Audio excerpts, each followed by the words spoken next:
この子には持病があるため、かなり高難易度の手術になります。こんな難しい手術、私にはできません。まだ若そうな医師がそう言って下を向く。そんな。ここはとある病院。私がパートをしているスーパーで、パートの先輩である田村さんの息子さん、隼人くんが倒れ、救急搬送された。ちょうどその場にいなかった田村さんに代わって、隼人くんに付き添ってきた私は、医師の言葉を聞いて愕然とした。じゃあ、他のお医者さんは？みんな今別の手術を行っています。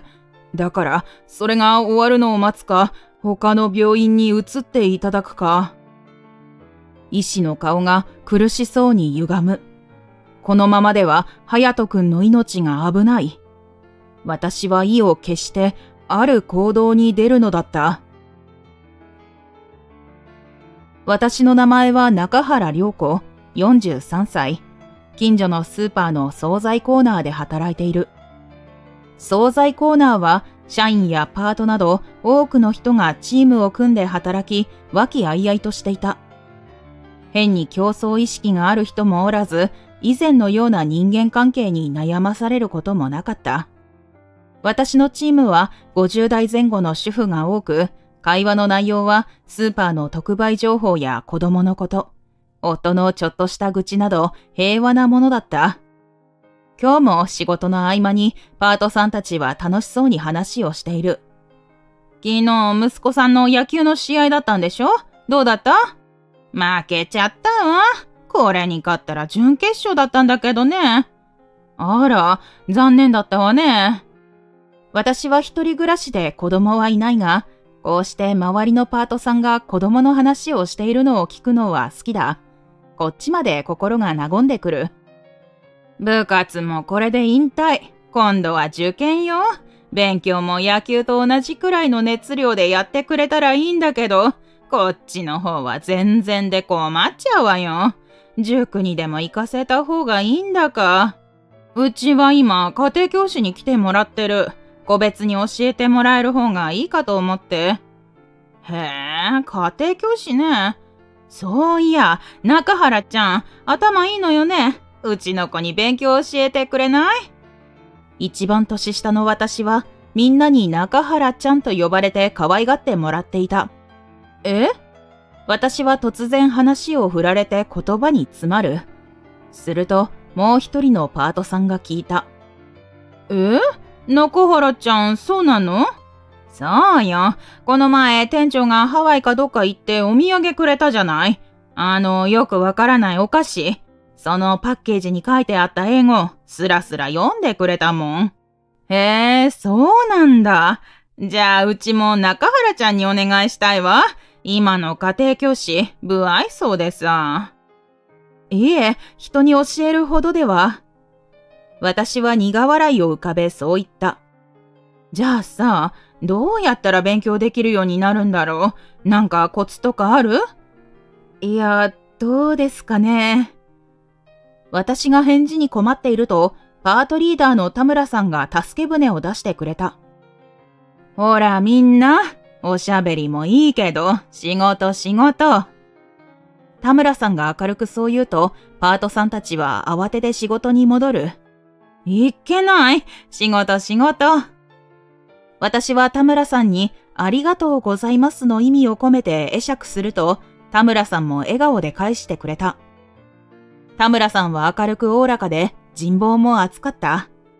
人と話すのがあまり得意ではない私がすぐにこの職場に馴染むことができたのは田村さんのおかげだ。私がこの職場で働き始めた頃、田村さんは優しく仕事を教えてくれた。私は一人暮らし歴は長いが、あまり自炊をしていなかったため、最初は野菜を切るのも一苦労だった。失敗も多くて落ち込んでいた私に、田村さんはよく声をかけてくれた。中原ちゃんが頑張ってるのはみんなわかってるから、あまり気にしないの。こんなのを毎日やってればそのうち慣れるんだから、焦らない焦らない。そして、いつも最後に、あははと豪快に笑ってくれるのだ。私は田村さんの底抜けの明るさにいつも救われていた。仕事を終えて帰り支度をしているとき、私は改めて田村さんにお礼を言った。田村さん、さっきはありがとうございました。あれくらいいいわよ。ここの人たち、おしゃべり好きで困っちゃうわよね。まあ、私もなんだけど。田村さんはそう言うと、いつものようにあははと笑った。そして私は朝から気になっていたことを田村さんに聞いた。昨日、隼人くんの病院だったんですよね。どうでした？隼人くんとは小学5年生になる田村さんの息子さんだ。隼人くんには持病があり、定期的に病院で検査を受けているのだ。今回は数値が良かったの。これだったらもっと弱い薬に変えれるかもだって。田村さんが嬉しそうに言ったので、私も自然と笑顔になる。隼人くんは時々、休日に田村さんと一緒にこのスーパーへ買い物に来ているので、私も顔なじみだ。田村さんにそっくりな隼人くんはいつもニコニコしていて愛嬌がある。隼人くんも私のことを中原ちゃんと呼んで慕ってくれていたので、私も隼人くんのことが可愛くて仕方がなかった。そんな隼人くんの病気が少しでもいい方向に向いてくれているなら、こんなに嬉しいことはない。この前中原ちゃんにアドバイスしてもらったおかげで食事療法がうまくいってるみたい。ありがとう。いえ、お役に立てたならよかったです。隼人くんの病気は食事の栄養素や量を管理するいわゆる食事療法が必要だった。でも食べ盛りの男の子の食事を制限するのはなかなか難しい。食事療法がうまくいかないことを悩んでいた田村さんに、私はちょっとしたアドバイスをしたのだ。私は隼人くんの病気について少し知識があり、こうやって時々アドバイスをしていた。それは生活の中で気をつけることなどちょっとしたことだったが、田村さんはいつも喜んでくれた。この病気のこと、なんでそんなに詳しいの？田村さんにそう聞かれたこともあったが、私はそれとなくごまかしていた。今はまだ自分の過去について話す気分にはなれなかったからだ。そんなある日、隼人くんが店にやってきた。おーい、中原ちゃん。隼人くんはいつものように私に手を振った。惣菜コーナーの調理場にいた私は売り場へ出て隼人くんに駆け寄った。今日田村さんは休みなので、普通なら2人で買い物に来るはずだが、今日は隼人くん1人だ。あれ？隼人くん1人？お母さんは？お母さんは用事があっていないんだ。だからお使い頼まれたの。ほら。隼人くんは買い物メモを私に見せながら誇らしげに答えた。お、偉いね。頑張ってね。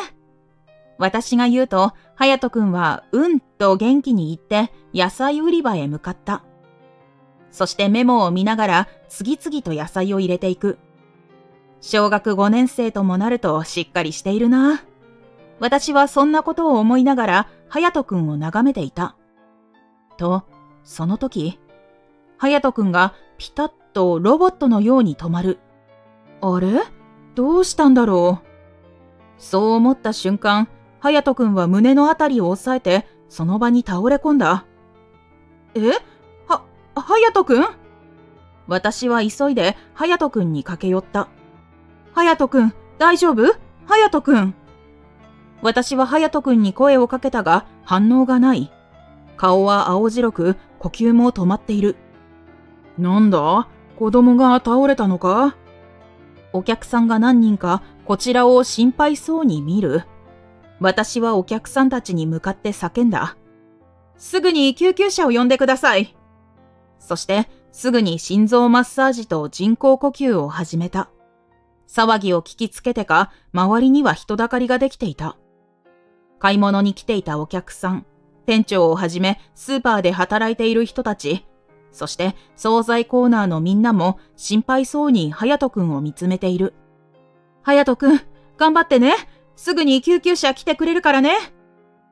私は心の中でそう繰り返しながら心臓マッサージと人工呼吸を続けた。やがて救急隊員がやってきて、隼人くんは救急車に運び込まれた。私が付き添います。突然抜けて申し訳ありませんが、あとはよろしくお願いします。そう言って救急車に乗り込む私に、惣菜コーナーのパートさんが口々に声をかける。田村さんには私から連絡しておくから。中原ちゃん、隼人くんのことよろしくね。みんなも隼人くんのことを自分の息子のように可愛がっていたので、気が気じゃない様子だ。私は救急車へ乗ると、救急隊員に隼人くんの持病のことや倒れた時の状況を伝えた。その間も救急隊員による心肺蘇生は続く。隼人くん、頑張ってね。すぐお母さんも来るからね。私は隼人くんに繰り返し声をかけた。病院に着くと、隼人くんはすぐに検査室に運び込まれた。私は祈るように両手を合わせながら待っている。胸のあたりを押さえていたということは心臓の疾患だろう。隼人くんの持病は心疾患の合併症を引き起こす場合があるが、まさか突然こんなことになるなんて。あの様子だとすぐに手術をしなければいけないはずだ。つい先日、数値が良かったと喜んでいた田村さんの笑顔が浮かび、私はいたたまれない気持ちになる。どうか無事でありますように。私は合わせた両手に力を込め、ぎゅっと目を閉じた。しばらくすると、検査室から医師が現れた。先生、隼人くんは？私が駆け寄ると、医師は神妙な面持ちで病状を説明した。心臓に血流を送る冠動脈が詰まっており、かなり危険な状態です。今すぐ手術をしなければいけません。その言葉を聞いて、私は大きく息を吐いた。予想はしていたが、いざ聞かされるとショックだった。だがその後、医師は信じられないことを口にした。しかし、この子は持病を持っているので、かなり高難易度の手術になります。こんな難しい手術、私にはできません。医師はそう言ってうつむいた。まだ若そうに見えるこの医師は、患者を助けたい気持ちはあるけど経験が浅く、助けられる自信がないようだった。そんな、じゃあ他のお医者さんは？私が詰め寄ると、医師は苦悶の表情を浮かべたまま答えた。みんな今、別の手術を行っています。だから、それが終わるのを待つか、他の病院に移ってもらうか。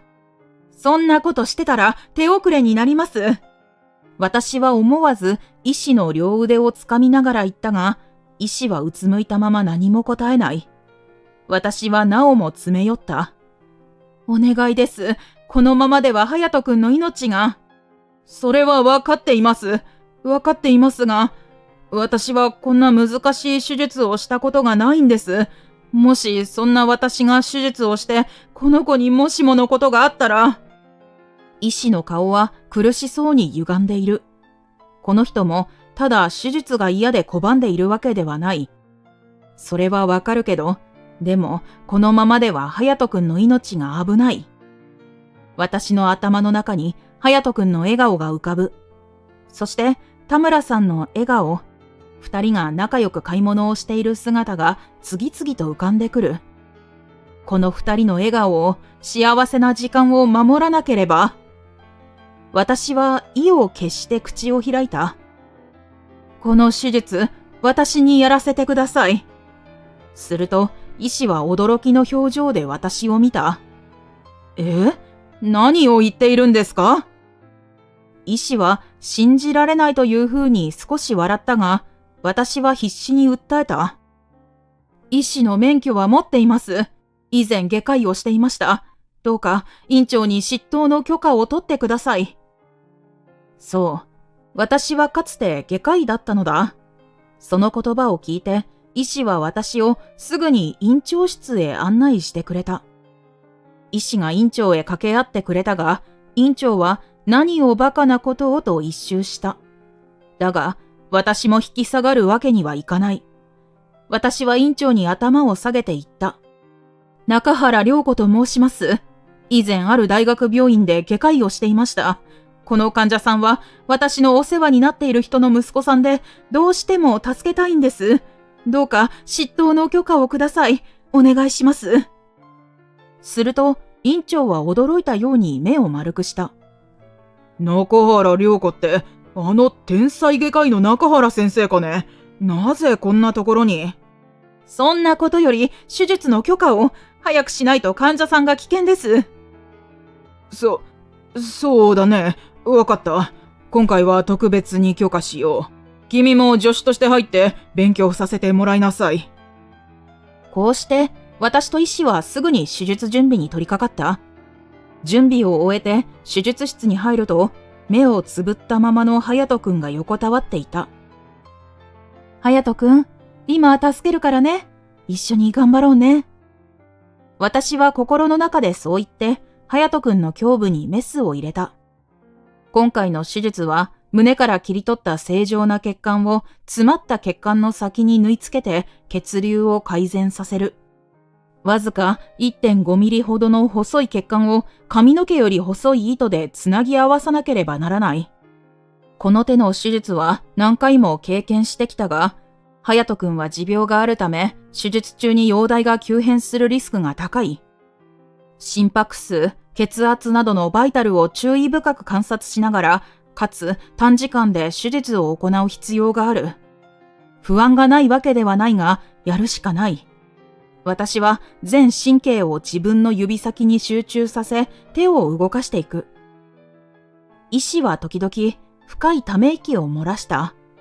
改めてこの手術の難しさを実感しているのだろう。そして、手術が終盤に差し掛かった時、突然看護師の一人が声を上げた。大変です。隼人くんの血圧が急激に低下しています。なんだって？医師は動揺し、手術室に緊張感が走る。私はすぐに医師と看護師たちに指示を出し、処置を施す。隼人くん、頑張って。お母さんも外で待ってるからね。心の中でそう繰り返しながら。やがて、隼人くんの血圧は落ち着き、手術室を覆っていた緊張感は少し和らいだ。しかし、まだ終わりではない。私はさらに集中力を高め、血管を傷つけないよう注意しながら血管をつなぎ合わせていく。そして何時間経っただろう。私は隼人くんの切り開いた胸部を縫い合わせ、バイタルが落ち着いていることを確認すると、ほっと胸をなで下ろした。手術は無事成功したのだ。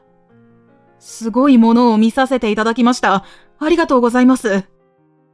医師は興奮気味にそう言って私に握手を求めた。私はその手を握ろうとしたが、手が震えてなかなか握れない。そして足も震え出し、その場にしゃがみ込んでしまった。涙が後から溢れてくる。よかった。本当によかった。医師として働いていた時は、どんな難しい手術を成功させても泣くことはなかった。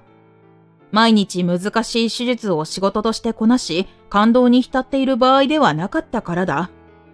でも今の私は、大好きな隼人くんを助けることができた喜びと、ほっとした気持ちでいっぱいになり、涙をこらえることができなかった。そんな私に、医師は優しく声をかけてくれた。お疲れ様でした。私は外にいますから、落ち着くまでここにいてください。そう言って、手術室を出て行った。医師の優しさが嬉しかった。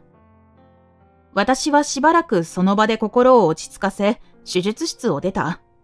すると、医師から説明を受けていたらしい田村さんに会った。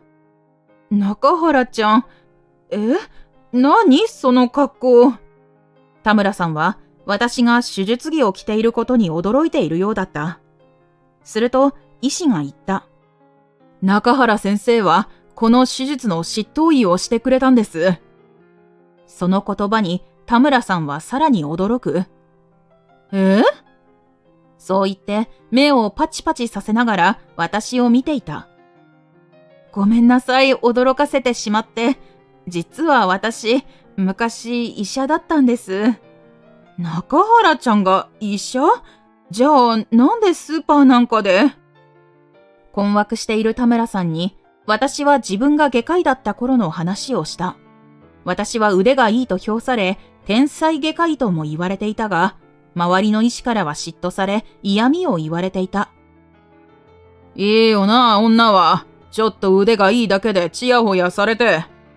君が手術の成功率が高いのはたまたまだ。あんまいい気になるなよ。そんな言葉を毎日のように浴びせられた。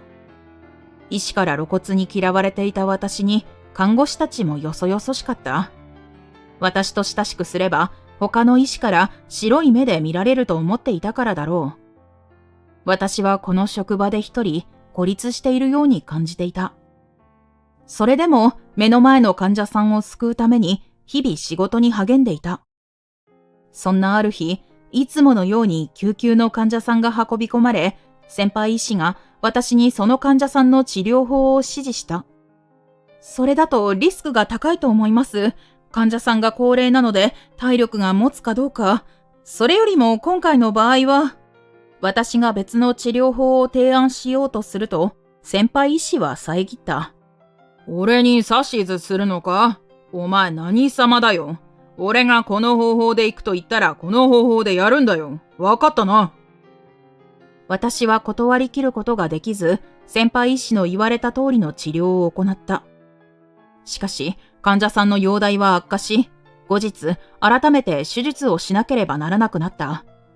そして、翌日のカンファレンスで、先輩医師は信じられないことを口にした。昨日の急患の治療ですが、あれは中原くんの独断によるものです。私はリスクが高いと止めたのですが、自分の考えは絶対だと言って聞く耳を持たなかった。そんな、違います。私は反論しようとしたが、誰も聞いてはくれなかった。中原くん、なんてことをしてくれたんだ。君、ちょっと調子に乗りすぎてるんじゃないのかね。みんな、ここぞとばかりに私を責め立てた。先日の先輩医師とのやりとりを聞いていたはずの看護師たちも、誰も本当のことを言ってはくれなかった。その後、別の医師が手術を行い、患者さんの容体は改善した。だが後日、私は先輩医師に僻地への移動を告げられた。先日の君の行いは目に余るものがある。こことは違う環境で心を入れ替えなさい。ちょっと待ってください。私はただ先輩に指示された通りに。私は言ったが、先輩医師はその言葉をかき消すように大きな声を上げる。君は私の指示を無視してリスクの高い治療を行った。そして患者さんの病状を悪化させた。わかったね？先輩医師はそう言うと、にやりと笑ってその場を去った。人事権のある先輩医師にそう言われたのだから移動せざるを得ない。私は言いようのない虚脱感に襲われた。今までただ患者さんを助けるために頑張ってきたのに、なんでこんな目に遭わなければならないのか。私はそんなつまらない蹴落とし合いに嫌気がさし、医師を辞めた。医師を辞めた私はしばらく家でぼーっとする毎日を過ごしていた。あの一件がトラウマとなり、人と関わることが怖かったのだ。それでも、このままだらだら過ごすわけにもいかない。何か始めなければと思っていたある日、近所のスーパーで惣菜を買っていた私は、ふと惣菜コーナーの中を見た。するとそこには、和気あいあいと働いている年配の女性たちがいた。自分の利益しか考えていない男性ばかりの世界にいた私は、この和やかな女性たちの雰囲気に惹かれた。この人たちと一緒なら楽しく仕事ができるかもしれない。そう思った私は求人に応募したのだった。そんな辛いことがあったのね。私が話し終えると、田村さんはぽつりとつぶやいた。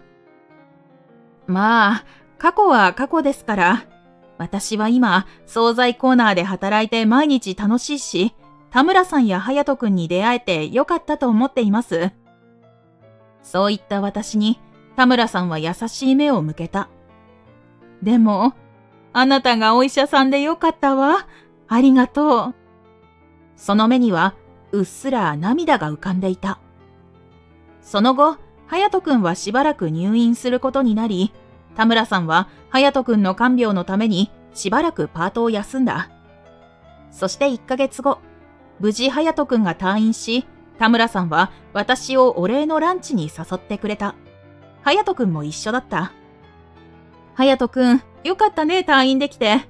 もう大丈夫？うん、中原ちゃん、ありがとう。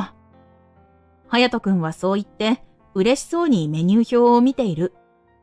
本当はもっといいものをご馳走したかったんだけど、この子も一緒だからファミレスになっちゃった。ごめんね。田村さんがそう言ったので、私は首を横に振った。とんでもない、こちらこそ、わざわざこんなことしてもらっちゃって。だって、中原ちゃんは隼人の命の恩人だもん。何回ご馳走しても足りないくらいよ。そんな大げさな。私は笑った。でも、あの時はほんとびっくりしたわよ。中原ちゃんが手術着姿で出てくるんだもん。田村さんはそう言って、またいつものように、あははと笑った。でも私、中原ちゃんは昔、医療関係で働いてたんだろうなぁと思ってた。隼人の病気のことも詳しかったし。でも、なんで詳しいのか聞いてもはぐらかされたから、それ以上聞いちゃいけないなと思って。田村さんがそう言うと、突然、隼人くんが口を開いた。ねえ、中原ちゃん、なんでお医者さん辞めちゃったの？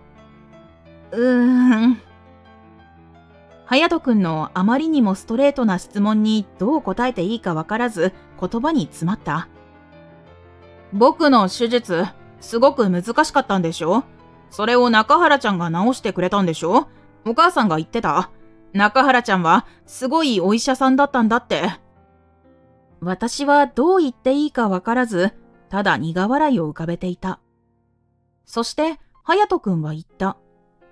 だったら、もっとたくさんの人を治してあげたらいいのに。